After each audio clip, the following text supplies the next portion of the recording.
नमस्कार दोस्तों, आप सभी का स्वागत है आपके अपने परिवार द करियर में।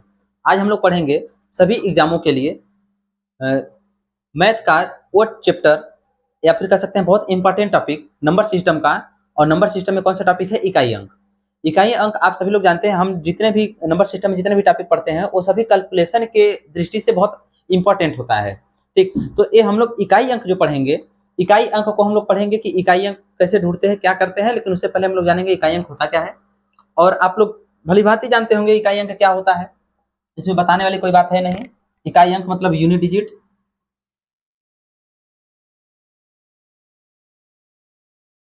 इकाई अंक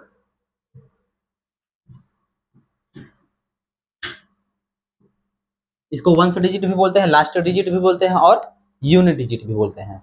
ठीक, तो इकाई अंक के बारे में अगर बात करें, कोई भी अगर हम संख्या लिखते हैं, जैसे कोई भी संख्या हमने लिख दिया, चाहे कितनी बड़ी हो या फिर छोटी हो, उसका कोई भी तो लास्ट डिजिट होगा। इकाई अंक मतलब अगर इधर से गिने तो इकाई, दहाई, सैकड़ा, हजार, 10,000 गिनते हैं, जानते हैं हम लोग। तो ये लास्ट वाला डिजिट को ही हम लोग करते हैं इकाई अंक। लास्ट डिजिट बोले या फिर इकाई अंक बोले, फिर यूनिट डिजिट बोले या फिर वंस डिजिट बोले। ठीक, तो ये सभी यही है। तो ये तो है, ये हम लोग जानते भी हैं, हम लोग छोटे क्लासों में पढ़े भी हैं। लेकिन बात यहाँ नहीं रुकता। बात यहाँ है कि हम लोग कॉम्पिटेटिव एग्जाम की तैयारी कर रहे हैं।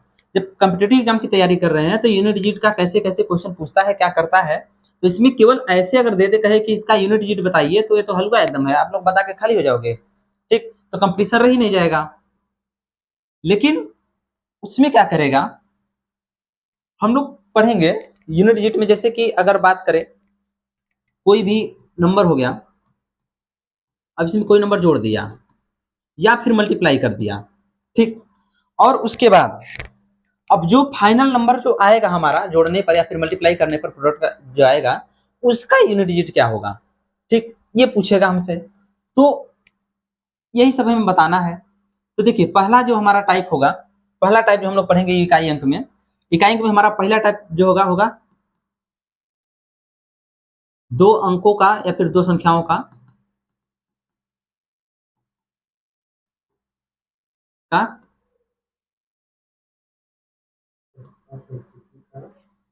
गुणा करने पर इकाई अंक। ठीक, मतलब दो संख्याओं का गुणा करेंगे तब इकाई अंक क्या होगा, इसको हम लोग कैसे फाइंड आउट करेंगे। ठीक,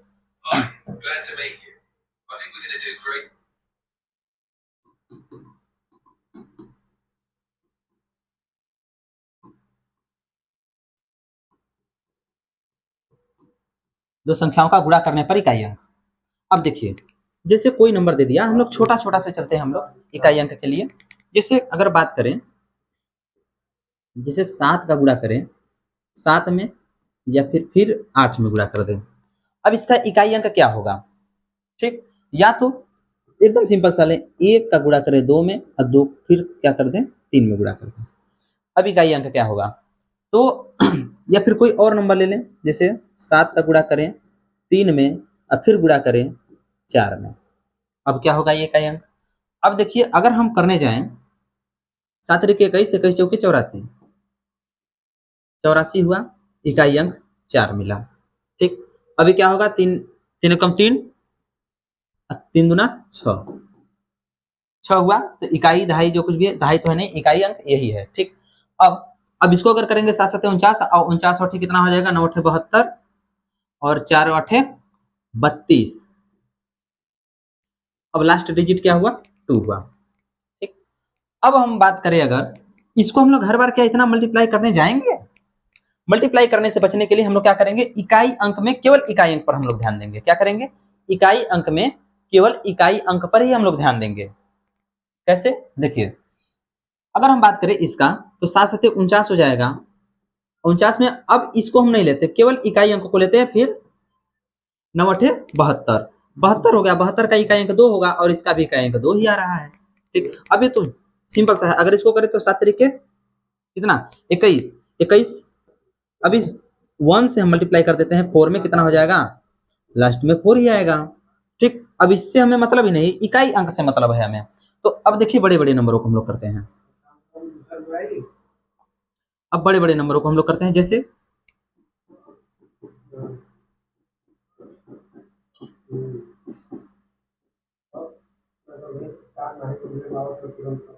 ऐसे करके अगर कोई नंबर दिया हो, ठीक, कोई और बड़ा नंबर ले लेते हैं।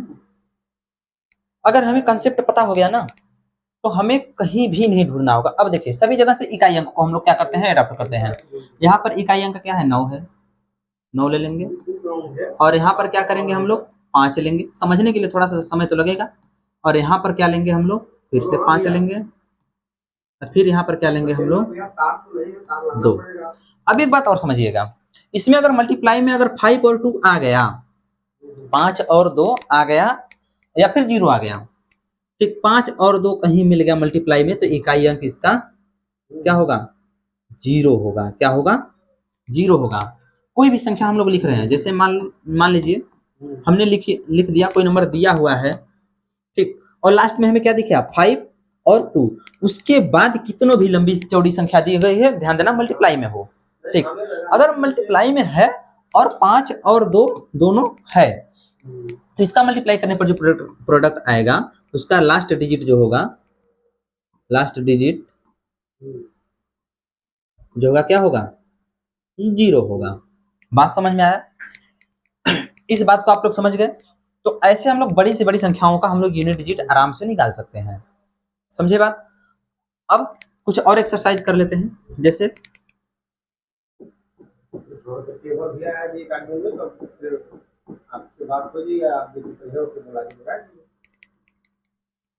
ठीक, कोई नंबर दिया हुआ है,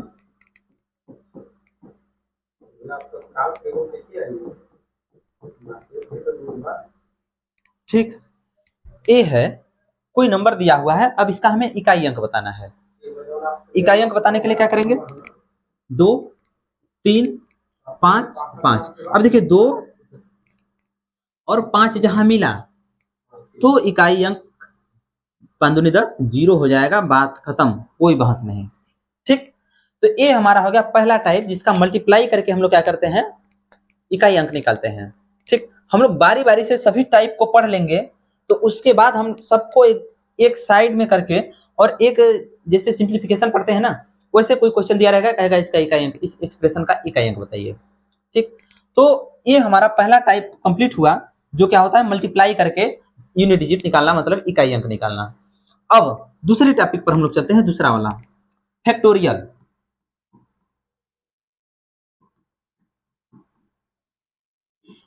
फैक्टोरियल जिसका सिंबल ये है ना, फैक्टोरियल जो है, अब जितने लोग फैक्टोरियल नहीं जानते वो थोड़ा सा समझ लें फैक्टोरियल क्या होता है। अगर जैसे मान लेते हैं क्या है, 2 फैक्टोरियल है, छोटा सा नंबर लेते हैं, 2 फैक्टोरियल का मतलब कि 2 से पहले कौन कौन से नंबर है, सबका मल्टीप्लाई करना होता है। 1 है और 2 खुद है, तो क्या होगा, इसका वैल्यू होगा 2, ठीक। जो लोग जानते हैं अच्छी बात है, जो नहीं जानते उसके लिए बताया जा रहा है। अब अगर बात करें जैसे इसी तरीके से 5 फैक्टोरियल है, तो इसका मतलब क्या है, 1 गुणे 2 गुणे 3 गुणे 4 और गुणे 5। अब इसका जो सोल्यूशन हमारा जो मिलेगा, ये हमारा क्या होगा, इसका आंसर होगा फैक्टोरियल का। बात समझ में आया? 5 फैक्टोरियल का। फैक्टोरियल का मतलब क्या है कि उसी जितना नंबर लिखा गया है, जो नंबर लिखा गया है, उसी को बार बार, मतलब उतने संख्याओं तक पूरा सीक्वेंस से मल्टीप्लाई करना होता है, ठीक। अब देखिए इसका अगर इकाई अंक पूछ दे आपसे कि 5 फैक्टोरियल को सॉल्व करने पर इकाई अंक क्या होगा, तो देखिए अब ध्यान दीजिए, फैक्टोरियल में अगर 5 से अधिक हुआ या 5 के बराबर हुआ, तो 5 और 2 दोनों मिल जाएंगे, और 5 2 दोनों मिल गए, तो आपको बिना कहे 0 लगा देना है। इकाई अंक क्या होगा, 0 होगा, लास्ट डिजिट, ठीक। लास्ट डिजिट जो होगा 0 होगा। इतनी बात समझ में आई? अब 5 से अधिक जो भी होंगे, कोई भी नंबर हो 5 से अधिक, जब 5 से अधिक कोई भी नंबर गया, तो उसका जो फैक्टोरियल लगाएंगे, तो उसका लास्ट डिजिट जो होगा हमारा 0 होगा, ठीक। अब ये तो फैक्टोरियल हो गया। अब डबल फैक्टोरियल का मतलब जानते हैं, जैसे डबल फैक्टोरियल हो गया, ठीक। डबल फैक्टोरियल हो गया, जैसे मान लेते हैं 2 फैक्टोरियल है, फैक्टोरियल तो था ही, लेकिन डबल फैक्टोरियल हो गया, ठीक।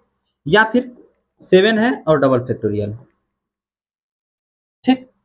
तो डबल फैक्टोरियल के लिए हम लोग क्या ध्यान देते हैं, ये सिंगल फैक्टोरियल वाला समझ में आ गया बात। 5 से अधिक होगा तो 0 लगा देना है, 5 से कम है तो मल्टीप्लाई करके छोटा सा कर लेंगे आप लोग, और बड़ा है तो मल्टीप्लाई करने जाना ही नहीं है, बस 0 लगा देना है। बस ध्यान देना कि सिंगल फैक्टोरियल हो और ये 5 से अधिक हो या फिर 5 के बराबर हो, तब के लिए। अब डबल फैक्टोरियल के लिए हम लोग क्या करते हैं, डबल फैक्टोरियल के लिए हम लोग ऐसा करते हैं कि जैसे देखिए इसको हम लोग देखेंगे पहले कि ये क्या है, सम संख्या है कि विषम संख्या, मतलब इवन है या फिर ऑड है। अगर सम संख्या है तो इसके पहले और इस संख्या तक सभी सम संख्याओं को लेंगे, ठीक, सभी सम संख्याओं को लेंगे। देखिए एक सम संख्या नहीं है, केवल 2 है, 2 तक में केवल 2 है, तो इसका आंसर 2 होगा, तो 2 होगा, इकाई अंक अपने आप में है ही, तो इसका इकाई अंक 2 ही होगा। लेकिन अगर यहाँ इसकी बात करें तो इसमें क्या है, विषम संख्या है, 7 क्या है, विषम संख्या है, तो 7 से पहले मतलब 7 तक जितने भी विषम संख्याएं हैं उन सबका मल्टीप्लाई करना होता है। मल्टीप्लाई करेंगे तो क्या मिलेगा,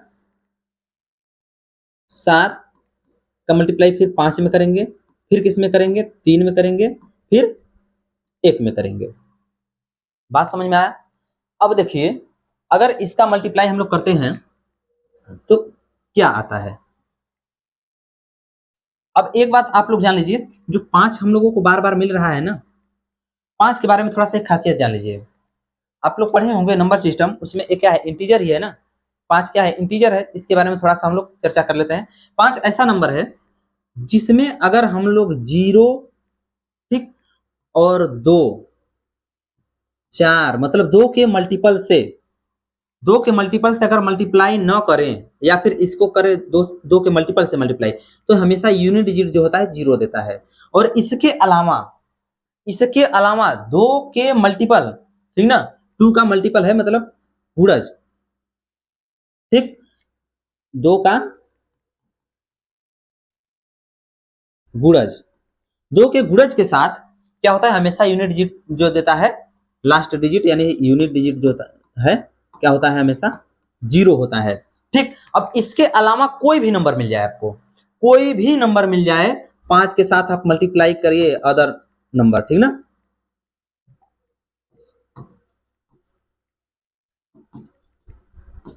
अदर देन मल्टीपल ऑफ 2, ठीक ना।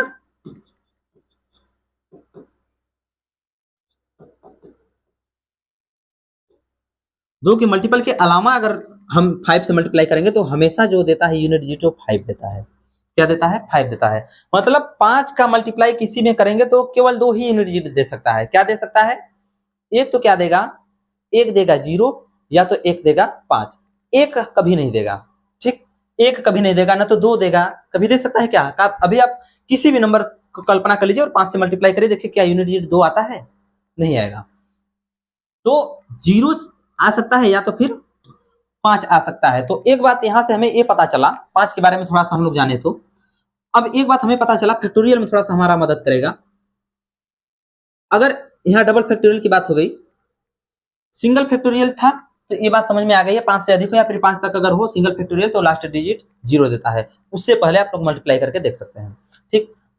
अब डबल फैक्टोरियल की बात आए, अगर मान लेते हैं हम लोग क्या कर दिए, 13 factorial, double factorial 13 double factorial. अब इसमें यूनिट डिजिट क्या होगा, इसमें यूनिट डिजिट जो हमारा होगा, ये देखिए हमने अभी बताया 5 का मल्टीप्लाई हम लोग क्या करते हैं, किसी अदर नंबर से करते हैं जो 2 का मल्टीपल ना हो, तो वो हमें क्या देता है, हमेशा 5 यूनिट डिजिट देता है। यूनिट डिजिट होता है 5 होता है।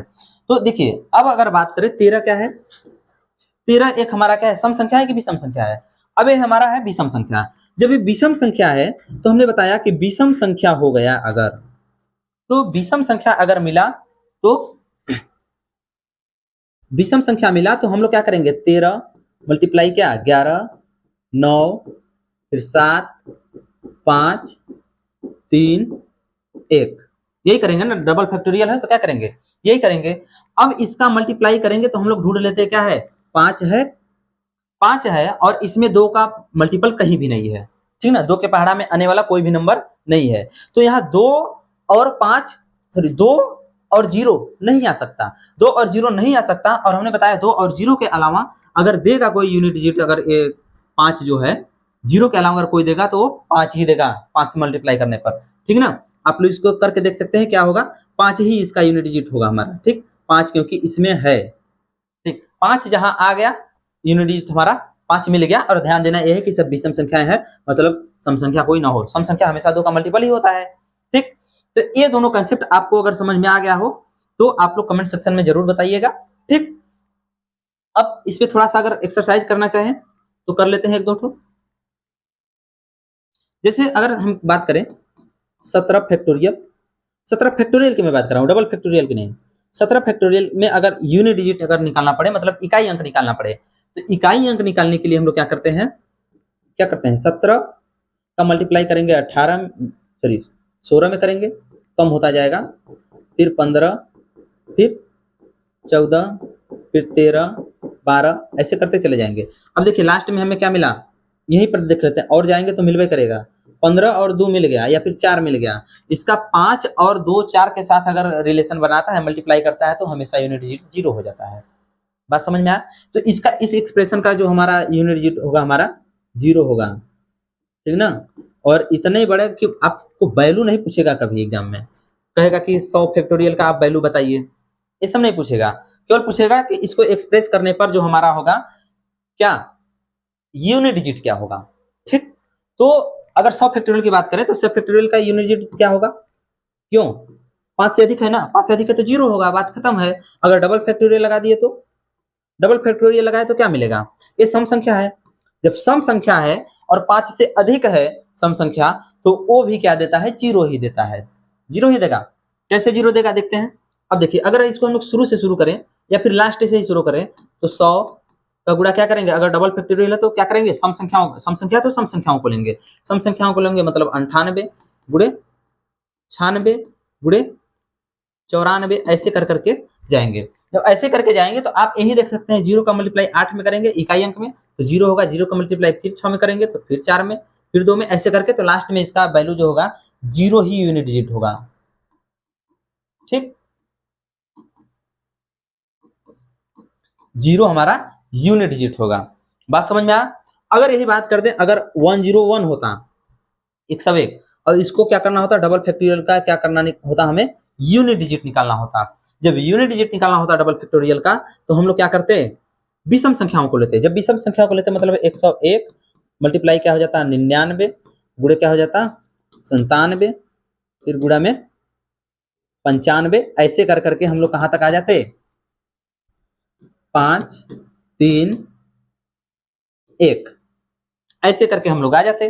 जब ऐसे करके हम लोग आ जाते तो हमने देखा कि इसमें कोई भी विषम संख्या के अलावा कोई सम संख्या नहीं है। जब सम संख्या नहीं है तो इसमें अगर मल्टीप्लाई करेंगे कहीं भी, तो हमने यहाँ पढ़ा है कि 5 का मल्टीप्लाई अगर कोई विषम संख्या में करें तो हमेशा जो लास्ट डिजिट देता है क्या देता है, 5 ही देता है। ठीक, तो इसका जो एक्सप्रेशन होगा, इसका लास्ट डिजिट जो होगा क्या, जो होगा 5 होगा। बात समझ में आया? एकदम है ना आसान, अच्छे से समझ गए होंगे आप लोग। अब आगे हम लोग पढ़ेंगे अगले क्लास में इसी यूनिट डिजिट का ही अगला चैप्टर, और जो और टाइप है उस टाइप को पढ़ेंगे हम लोग। केवल 2 टाइप को इसमें हमने कवर किया, कौन कौन सा, गुणा करने पर यूनिट डिजिट और फैक्टोरियल का। ठीक, और बाकी सब अगले क्लास में पढ़ेंगे। मिलते हैं अगले क्लास में, तब तक के लिए धन्यवाद, जय हिंद।